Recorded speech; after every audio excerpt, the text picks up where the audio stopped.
Hey, everybody. So excited to be here with you again this week. Look who I have on the show with New Jersey Women for Trump, Robby Starbuck. Welcome to the show.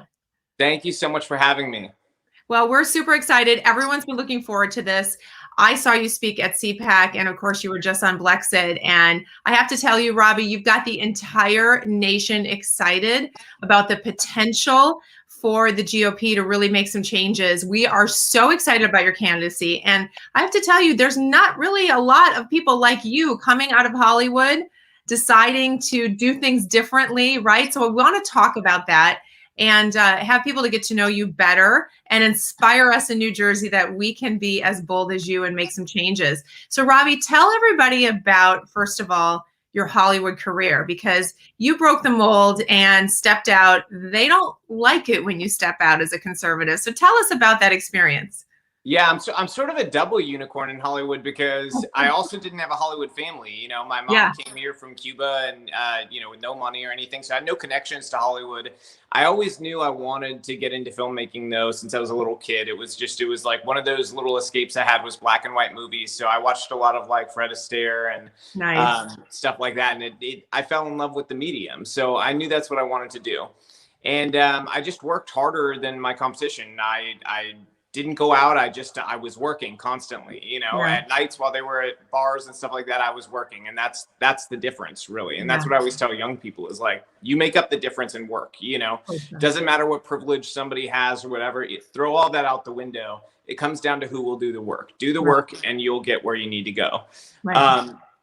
But the one thing that, can get in the way of that, again, is politics. But for me, because of my family background, it wasn't a choice for me. When I saw the train coming and I knew it could run over people's freedoms, I knew I had to do something. I had to say something and be a voice, even if I was one of very few voices that would stand up and say something. Because that was a big regret that a lot of people in Cuba had, was that they didn't stand up. They weren't vocal. And I wanted to know that I would never have that regret, and that my kids would know that no matter what happened, whatever the cost was, their dad stood up for something and he did whatever it took to stand up for it. Yeah, and we need to talk about Cuba in a minute, because that's a cautionary tale, and you specifically can speak to that because of your family. But in Hollywood, you weren't just another person. I mean, you were a director, producer. You worked with some big names. When you finally sort of, revealed more intentionally that you were a conservative Trump supporter, I think in 2015 you endorsed Trump. Yeah. What was the experience like then for you? What started to happen to you in Hollywood? I mean, it was immediate. The backlash was immediate. Honestly, to me, it didn't really bother me because I knew what I was signing up for. I knew that doing this, I knew what I was going to get. I knew I would lose tons of business. I knew that people would go after me. It was what happened to my kids, actually, that bothered me the most. My oldest daughter at the time, she would have been, like I said, 2015, she would have been around 6. And I mean, she just got hate left and right, called a racist at school. I mean, a 6-year-old can't be racist. Wow. No. It's just crazy, So that stuff really bothered me. But I would say, one change that was interesting was a lot of the stars would start to ask questions about politics, and they could never rebut whatever my point was. It was always like, oh, I never thought of it that way. Yeah. And it was sort of interesting to see their lack of foresight on any political issue. No matter what it was, there was this gigantic lack of foresight on how each issue affects the entire country and is not just like an opportunity to virtue signal. Right. Because that's what they see it as. It's like your PR person tells you, having a border is bad. And there's like, oh yeah, having a border must be bad. They told me people would be mad at me if I don't say that, but if you explain to them why borders are necessary, they don't really have any argument to rebut it because they're not very educated on the issues. Yeah. But in terms of, industry-wide, we lost 85% of our business that first year. Oh, my God. It's, it wasn't like, during the McCarthy era, there was a lot of Hollywood, sort of a backlash against people who would be accused of being communist. But there was a caveat. They were able to work still if they used a pseudonym. In Hollywood now, that's not the case. If you're conservative, that's it. That's it.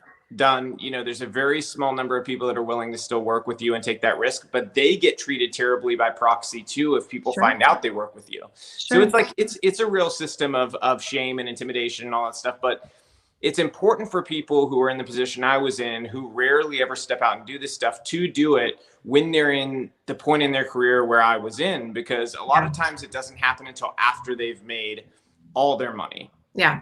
They'll wait until they're like totally cleared out. They're in retirement. They're like, okay, I'm good. I'm going to go for it now. Right. Doing it in the middle while you're a hot director and like you're so overbooked that you're throwing jobs away. It's an important thing to do that because there's nobody can say, oh, they're not giving you jobs because you're washed up at this point. It's like, no, I was one of the hottest directors in Hollywood. Like, right. This was strictly about politics. Yeah. So, and I think that's important because number one, it helps open a lane for other people later down the line because somebody has to jump out and say, yes, this is me and I'm different and that's okay, and to whatever cost that takes, if it does make that lane a little easier for someone in the future, it's worth it. But more importantly, for our country to just have voices from all over the place, because we are not the party of the past where it was, we're ruled by corporate dollars and somebody who's on Walmart's board dictates our policy. We're a party that's, we're spread out all over the country. We're from all different walks of life, all different religions, all different races, all different job types. And our voices matter from all those different directions to say like, no, this is the direction that we're going, and that's what created the massive energy behind Trump is that he had that people power from everywhere. Agreed. Absolutely. Now you're running for Congress in Tennessee and in District 5 there, which I know there's some changing happening, but Nashville is a big part of that. So everyone that's watching this is thinking, wait a minute, is this a Jersey guy? This is not a Jersey guy, everybody. This is a Tennessee guy. But he is inspiring everybody in this party. We're super excited about that. But I had a friend reach out to me today and told me that there was no Republican in that district. And I know it might change a little bit since 1875. What do you attribute that to? Is this kind of a microcosm of LA because it's Nashville? Explain to us why you think that's the case. Yeah, so it's actually, it's sort of interesting, like Republicans get accused of gerrymandering sometimes and Democrats do too. But what this really was is that they basically made a seat for Democrats. They did two of them in Tennessee. So there's the one down in Memphis and the one here, and they're drawn specifically so a Democrat can win and nobody ever really runs against that. They do, but there's no real race. I think the last time Cooper was unopposed last time, but the time before that, the person who ran against him, they got like 39.5%, something like that. So it's not a real race. Yeah. And I wouldn't run if that was the case. We are redistricting in Tennessee. I would run somewhere else probably, but we're redistricting here. And I do believe that the will of the voters is going to be what we end up seeing reflected in the map, because Tennessee is a very, very red state. And that district is much smaller than all the surrounding districts. It's kind of comically different than all the rest. Yeah. And so making it, sort of proportionally more like the other districts, I think is going to not only serve the will of the voters, but it's going to make it a very competitive district, maybe even a somewhat Republican district. We'll see, and we're going to see how that shakes out. But the reality is, like you said, I'm a very different candidate than people are used to. So I do think that we're going to be able to pull from places that traditionally have been very difficult for somebody, with maybe like the Walmart background to be able to pull. I can go into every minority community with credibility and be able to relate to their life story because of my own life story. And I can also go to independents and make a really great pitch to them, very similarly to Donald Trump. I mean, that was part of what he was able to do, is reach out to groups that the traditional GOP wasn't able to. Yeah, absolutely. That is so true. Now, Cuba is part of that, the Cuba story. And I said I wanted to get back to that because your mother's from there. This is a cautionary tale for people that haven't paid attention to that, especially younger people who don't really know the story. So first of all, tell us about her coming from Cuba and how that affected you growing up. What did that tell you about who you were and about America? Yeah, I mean, my whole life experience is colored by it. I mean, it's one of the seminal things, I guess, in my identity at the very core is the knowledge that I would not be alive if it weren't for America, that America is the reason that I'm alive. That's part of the reason why it was so easy for me to trash a career, because it's like there would be no career, there would be no life. I would have no children, I would have no wife if America didn't exist. And that changes sort of the math that you do when you're thinking about this stuff. You're like, it's given me everything. What can I not give to it? So in that respect, I feel like I have this gigantic debt to America for that. And also the responsibility to make sure that that opportunity exists 20 years from now, but in terms of what they went through, I mean, it's honestly not dissimilar from the trajectory we're on, which is a scary thing to tell people, but it's really not.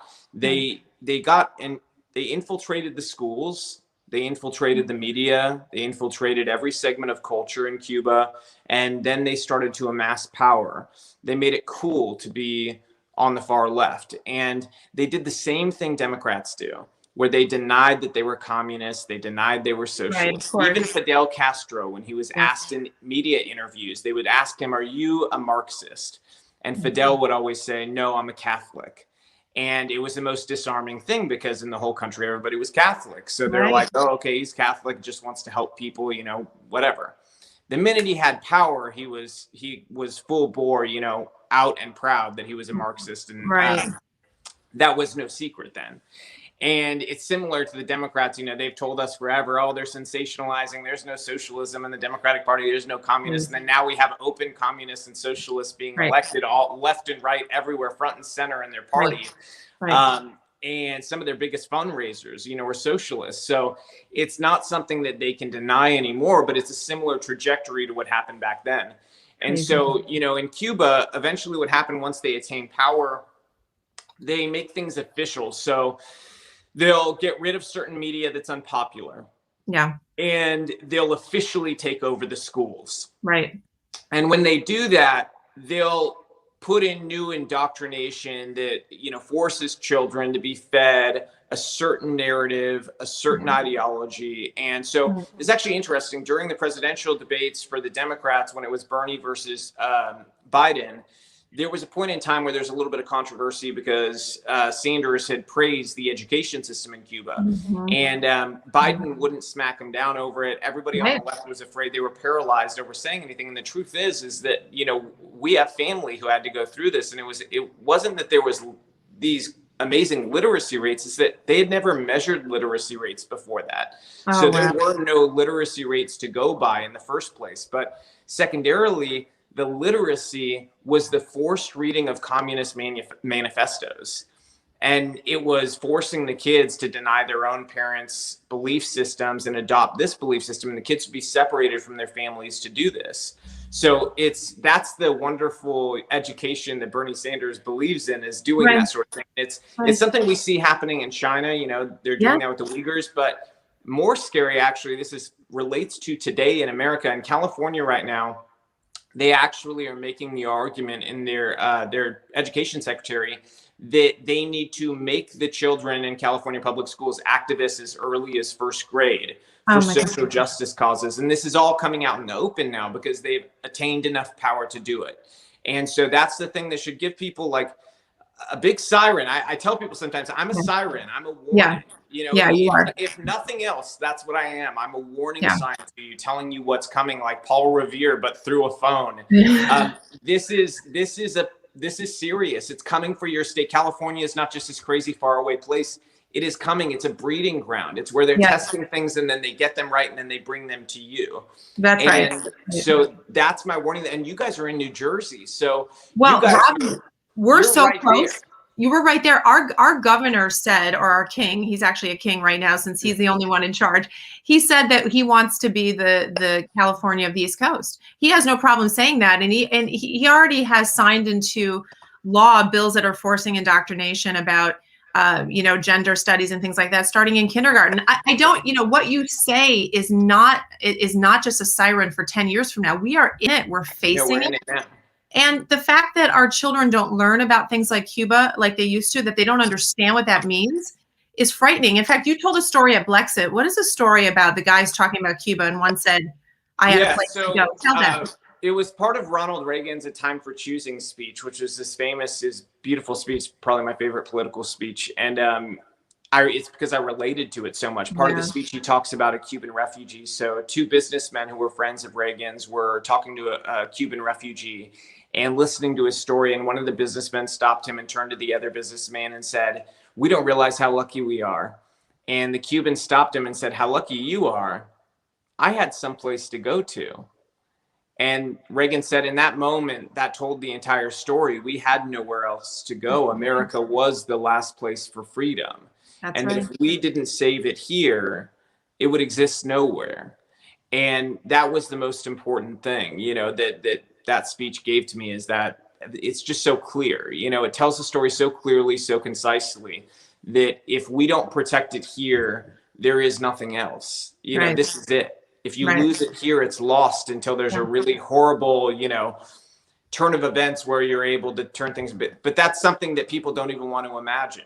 No, You know, but the reality is that the next step after this, and I tell people this too, and I'm not, you know, I'm definitely not one of those people that makes these, I don't like to drive with fear. So I don't want to just scare people into action, but I'm being really honest about the fact that I think we have 2 years left, and that's it. If we don't win the House in 2022, they'll have amassed enough power where there's no going back for decades. Yep. Agreed. So that's where we are. That's why I'm pushing so hard over these next 2 years, because I feel like it's mission critical to saving freedom. Yeah, absolutely. And that's why we need to support candidates like you, even across state lines. We need to look at the whole of who's running for Congress in 2022 and look at the party. And, you know, obviously President Trump is going to do what he can do as well, to use his influence. But I think all of us need to look at that. Now, let's talk about some of the things that we're facing right now out of DC, even though we're sort of literally not, we're like barricaded out of DC, right? Yeah. But the things that they're doing, HR 1, this is a complete change to the way that we vote, federalizing the way we vote. It couldn't be any more unconstitutional. But Robby, the scary thing is that it looks like it's going to go through. I mean, it passed the House, and, you know, I don't know where right now it's in the Senate, but the reality is I think a lot of us think, well, okay, if it goes through and Biden signs it, our Supreme Court will take care of it, right? I mean, it's unconstitutional. It seems as though no one is sticking up for us. What do you think about this whole push with HR 1? I'll be super. My analysis on it is that pray to God it doesn't get through, because I don't think Supreme Court will do anything.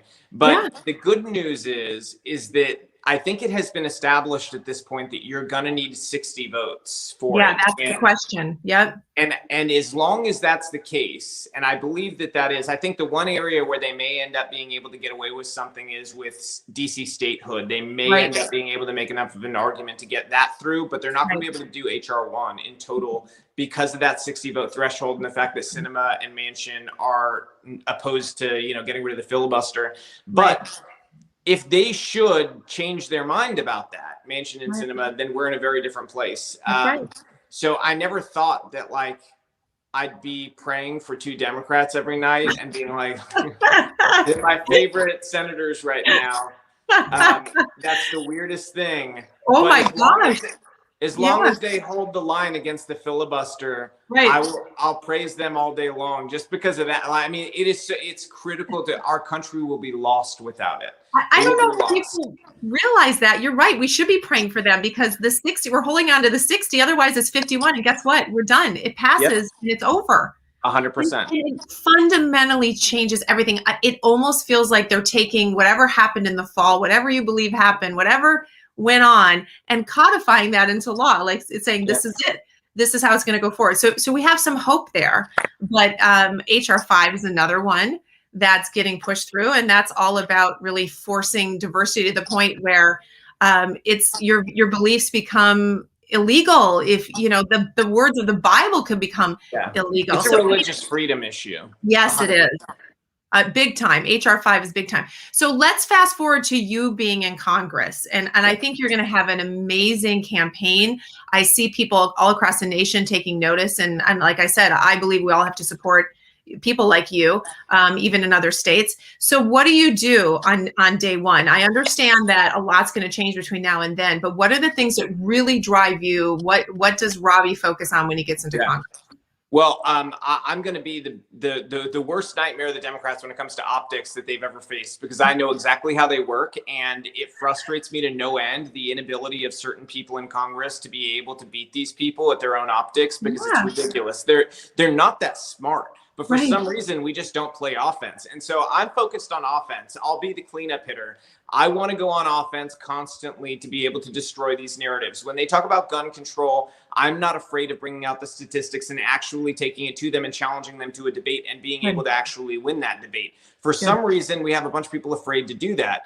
We shouldn't be. The facts are on our side. You know, none of them know how to respond when you actually bring things to the table, like the fact that 17 of the highest per capita gun ownership counties in America are also some of the safest counties in America that have the lowest violent crime rates. That's right. They don't talk about this stuff. We need people who know this stuff, who know how to take it to them and know how to message it appropriately. How long have Democrats been writing bills with names like, if you love puppies act, vote yes? And then we all vote no. And then in the news, it's like every Republican voted against loving puppies. And none of us go, hey, the inside of the bill said we're going to kill puppies. Yes, right. Read the bill. Well, we know they don't read the bill because exactly. But when was the last time a Republican named their bill intelligently? Right. Good. You know, our bills are like B248 extension of America's greatness. You know, nobody cares. Like, that's not emotional at all. You have to tie people in emotionally to why a Democrat needs to vote for it too. And if they don't, why you should punish them at the ballot box. Yes. So I know how to go after them in the way that they've sort of gone after us, and we need some of that. But in terms of legislation, and that's the most important part of the job, I am going to introduce more bills as a freshman member of Congress than anybody ever has. And I'm already working on a bunch now that I'm sort of piecing out how they would work and what we would do. I know the first one that we finish is it'll be called the Citizenship Protection Act. And it's essentially it's a very simple bill. And it says that if you come into our country illegally, you will never, ever have the opportunity to become a citizen, and you will never be able to get benefits from the United States government. Wow. So if you're caught illegally in our country, that's what happens. That is very simple. The fact that that is not a part of our legal system already when it comes to immigration should tell people everything about how broken it is. That's right. That is as simple as you can get. Everything about immigration is about what you incentivize. That's if you incentivize, if people want to be here, then they're going to want those benefits and all those things. Then they're going to want to do it the right way. Because if they don't and they get caught, that's it. One time and you're out. It's one strike, you're out. Not 3, not 4 deportations, not 100 deportations. Right. One time, that's it. You're never entitled to anything. You can't become a citizen, and neither can your spouse.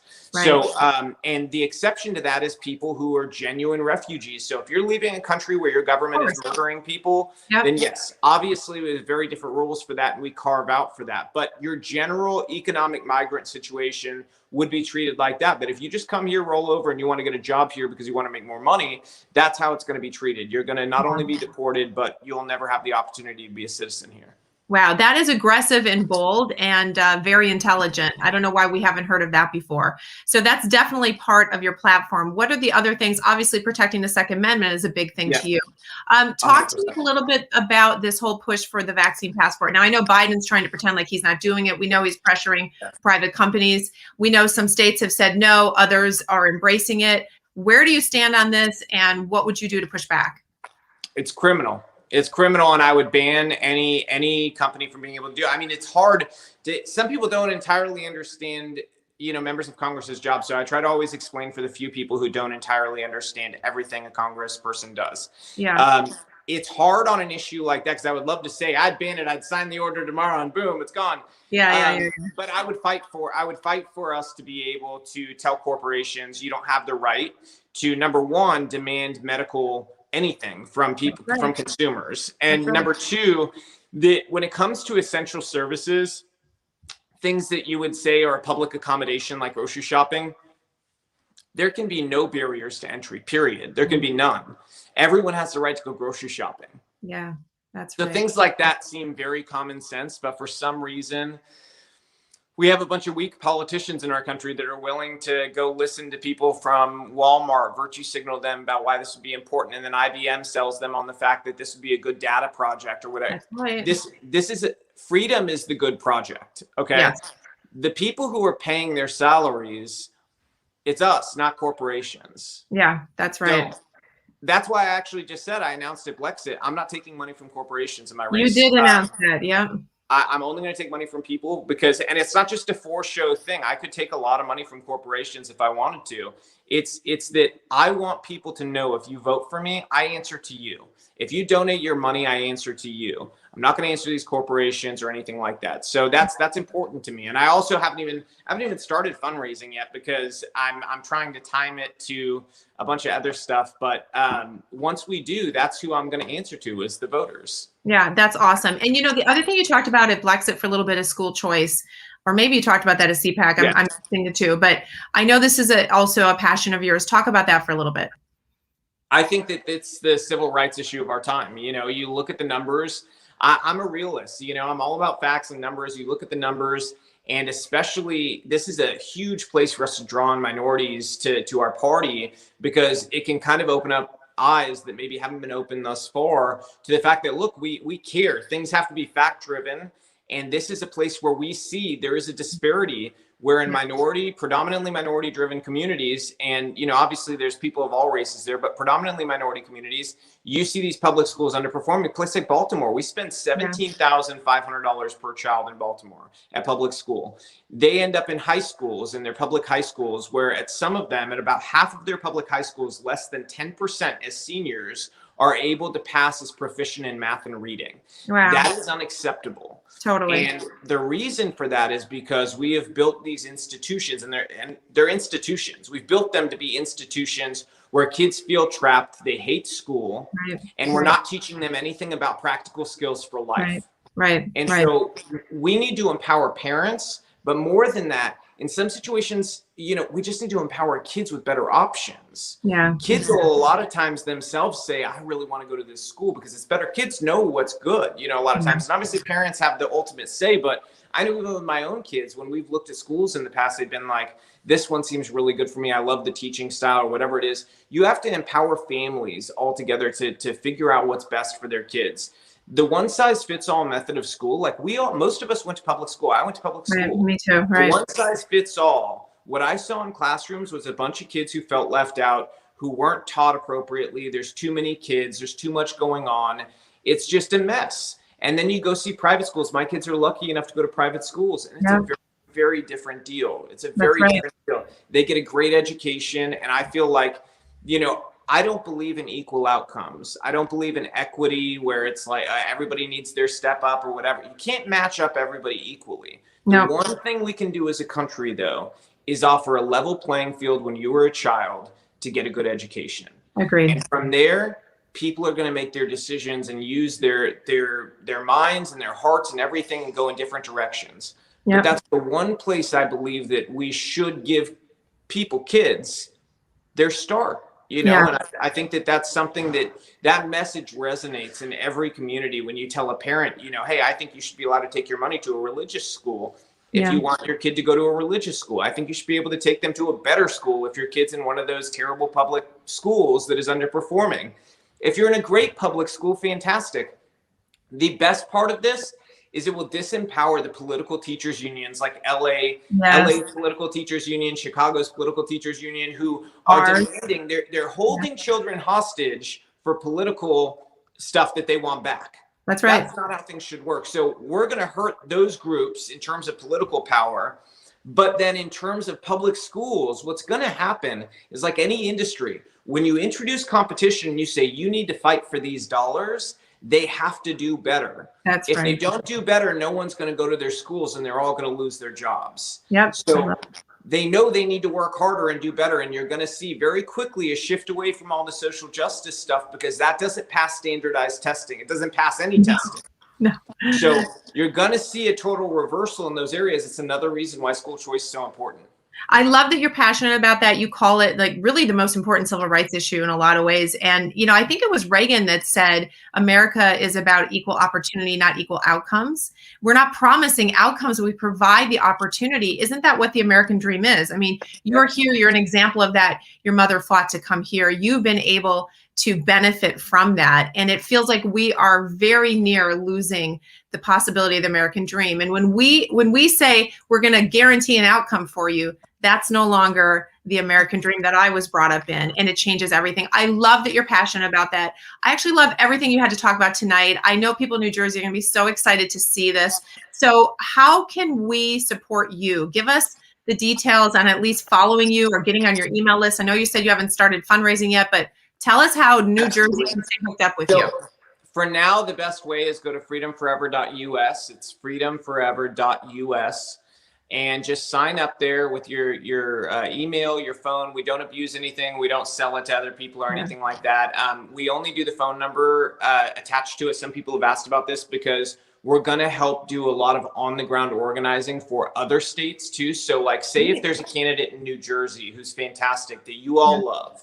Yeah. And you say, we need help. We need to get phone banking for them. We just don't have enough people to do it. We could offer our list of volunteers and say, look, we're going to do one night where we all phone bank for that person.